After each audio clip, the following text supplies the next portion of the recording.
कहते हैं कुछ खिलौने सिर्फ खिलौने नहीं रहते। आज हम दुनिया भर की सबसे रहस्यमयी और खतरनाक गुड़ियों की असल कहानियां बताएंगे। यहाँ डर, अफवाह और स्याह सच्चाइयां एक साथ मिलती हैं। तैयार हो जाइए, क्योंकि आगे जो आप देखेंगे वो आपकी सोच हमेशा के लिए बदल देगा। यदि आप नए हैं तो अभी लाइक और सब्सक्राइब कर लें और बेल बजाना मत भूलिए। तो चलिए शुरू करते हैं अपनी पहली गुड़िया से, एनाबेल। साल 1970 में अमेरिका की एक नर्स डोना को उसकी माँ ने एक गुड़िया गिफ्ट की। वो देखने में साधारण थी, लेकिन उसके अंदर छिपा था कुछ असाधारण। शुरुआत में सब कुछ सामान्य था, पर कुछ ही दिनों में घर का माहौल बदल गया। गुड़िया कभी अपने आप जगह बदल लेती थी, कभी सोफे पर बैठी होती तो कभी जमीन पर गिर जाती, कभी दरवाजा अपने आप खुल जाता और कभी किसी के फुसफुसाने की आवाज आती। एक दिन डोना ने देखा गुड़िया के पास एक कागज पड़ा था जिस पर लिखा था हेल्प मी। वो नोट बच्चों जैसी लिखावट में था, लेकिन उस घर में कोई बच्चा था ही नहीं। धीरे धीरे गुड़िया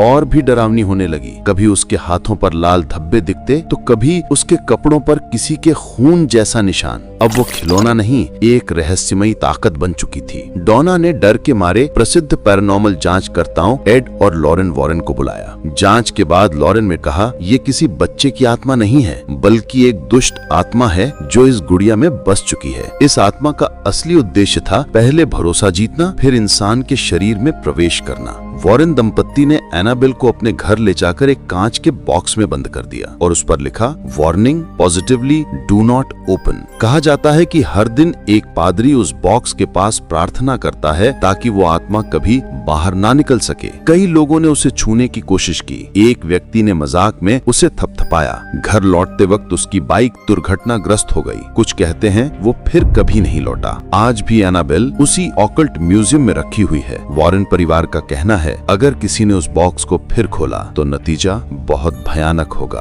आप इस गुड़िया के बारे में क्या कहना चाहते हो? अपनी राय कमेंट में जरूर बताएं। अब चलते हैं अपनी दूसरी डॉल की तरफ, रॉबर्ट डॉल। रॉबर्ट की कहानी की शुरुआत होती है 1900 के दशक में। की वेस्ट फ्लोरिडा में एक परिवार था, ऑट्टो परिवार। एक छोटे लड़के का नाम था यूजीन ऑट्टो। उसने एक गुड़िया पाई जिसे सब प्यार से रॉबर्ट कहने लगे। कहा जाता है ये गुड़िया जर्मनी में बनी थी या किसी स्थानीय निर्माता ने दी थी। लोग अलग अलग कहानियां बताते हैं। धीरे धीरे यूजीन का व्यवहार बदलने लगा। वो कहता था कि रॉबर्ट उससे बातें करता है और उसे आदेश देता है। परिवार के सदस्य अचरज में पड़ गए। घर में अजीब घटनाएं होने लगी। कभी चीजें अपनी जगह से हिल जाती, कभी किसी कमरे में रहस्यमयी आवाजें सुनाई देती। लोगों ने बताया कि रॉबर्ट की आंखें मानो किसी को देख रही हों। कई लोगों ने महसूस किया कि गुड़िया उनकी तरफ धीरे धीरे नजरें घुमा रही है। कुछ पड़ोसी शिकायत करने लगे कि रात में अजीब शोर होते हैं। कुछ ने कहा कि उनके साथ दुर्भाग्य की घटनाएं हो गईं जब उन्होंने रॉबर्ट की तस्वीर बिना अनुमति ली। समय के साथ रॉबर्ट का नाम डर और अफवाहों से जुड़ गया। लोग कहते हैं जो उसकी इजाजत के बिना फोटो लेते हैं उनके साथ बुरा होता है। यूजीन बड़ा हुआ, लेकिन रॉबर्ट हमेशा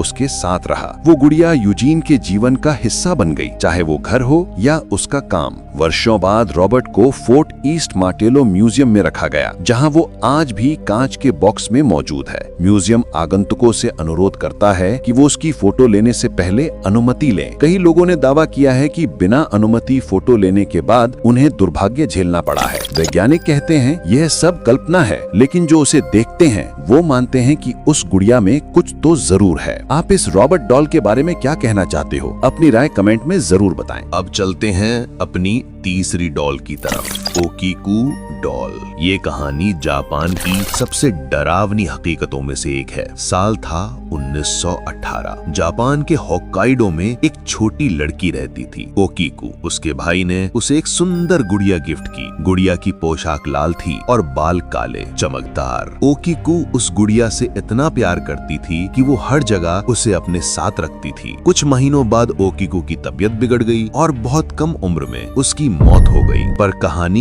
यहीं खत्म नहीं हुई। उसके परिवार ने उसकी याद में वो गुड़िया उसके कमरे में रख दी। कुछ समय बाद उन्होंने देखा गुड़िया के बाल धीरे धीरे बढ़ने लगे। हाँ, उसके बाल जो कभी छोटे थे अब उसकी आंखों तक पहुंच चुके थे। परिवार ने समझा कि शायद ये ओकीकू की आत्मा है जो उस गुड़िया में बस गई है। लोग कहते हैं रात में वो गुड़िया की आंखें झपकती हैं और उसके होठ हिलते हैं जैसे वो कुछ बोल रही हो। परिवार ने डर के कारण उस गुड़िया को मानंजी मंदिर में दान कर कर दिया। वहाँ आज भी वो शीशे के बॉक्स में रखी है। मंदिर के भिक्षु हर कुछ महीनों में उस गुड़िया के बाल काटते हैं, क्योंकि आज भी वो बढ़ते रहते हैं। वैज्ञानिकों ने उसके बालों का परीक्षण किया। वो इंसानी बाल थे, लेकिन कैसे, ये आज भी रहस्य है। कहते हैं अगर तुम उसकी आंखों में ज्यादा देर तक देखो तो तुम्हें अपने अंदर कुछ बदलता महसूस होगा। आप इस डॉल के बारे में क्या कहना चाहते हो? अपनी राय कमेंट में जरूर बताएं। अब चलते हैं अपनी चौथी डॉल की तरफ, लॉन्ग आइलैंड डॉल। ये कहानी अमेरिका के लॉन्ग आइलैंड न्यूयॉर्क की है। साल था 1972। एक परिवार को अपने पुराने घर के बेसमेंट में एक पुराना लकड़ी का बक्सा मिला। उस बक्से के अंदर रखी थी एक गुड़िया जिसका चेहरा फीका, आंखें काली और कपड़े पुराने थे। परिवार ने उसे घर में रख लिया, लेकिन जल्द ही अजीब घटनाएं शुरू हो गईं।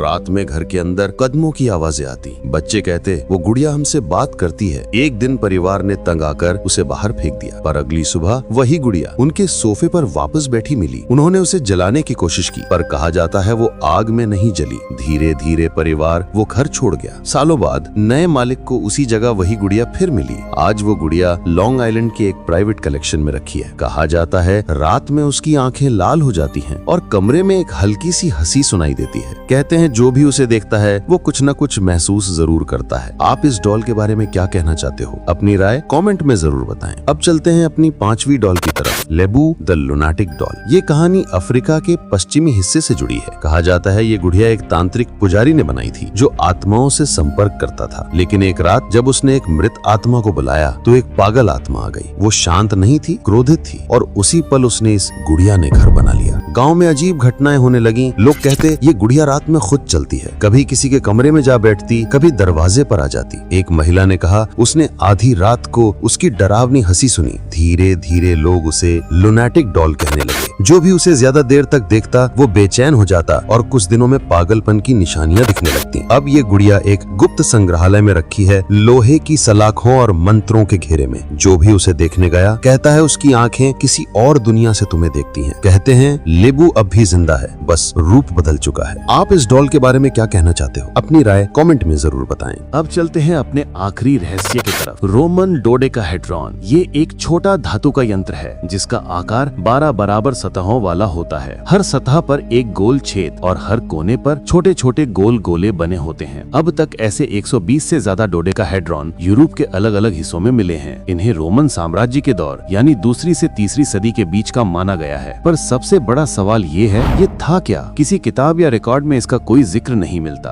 किसी ने कहा ये खगोल यंत्र था, कुछ ने कहा ये धार्मिक प्रतीक था और कुछ ने कहा ये दीपक या मोमबत्ती स्टैंड था। लेकिन सबसे रहस्यमय सिद्धांत कहता है ये किसी प्राचीन गुप्त ज्ञान का हिस्सा था जो समय, दिशा या ऊर्जा को माप सकता था। हर डोडेकाहेड्रॉन का आकार और छेद अलग अलग हैं, जिससे ये और भी रहस्यमयी बन जाता है। तो क्या ये किसी गुप्त संगठन का यंत्र था या किसी प्राचीन सभ्यता का निशान? आज भी ये वस्तुएं यूरोप के म्यूजियमों में रखी हैं, कुछ लंदन में, कुछ पेरिस में और कुछ जर्मनी में। लोग इन्हें देखकर सोच में पड़ जाते हैं, आखिर इनका असली उद्देश्य क्या था? हर नए खोजे हुए डोडेकाहेड्रॉन के साथ रहस्य और गहरा होता जा रहा है। कहते हैं कुछ रहस्य ऐसे होते हैं जो इंसानों के समझने के लिए नहीं बने। अगर आपको ये वीडियो पसंद आई हो तो वीडियो को लाइक करें, अपने दोस्तों के साथ शेयर करें और चैनल को सब्सक्राइब करना ना भूलें।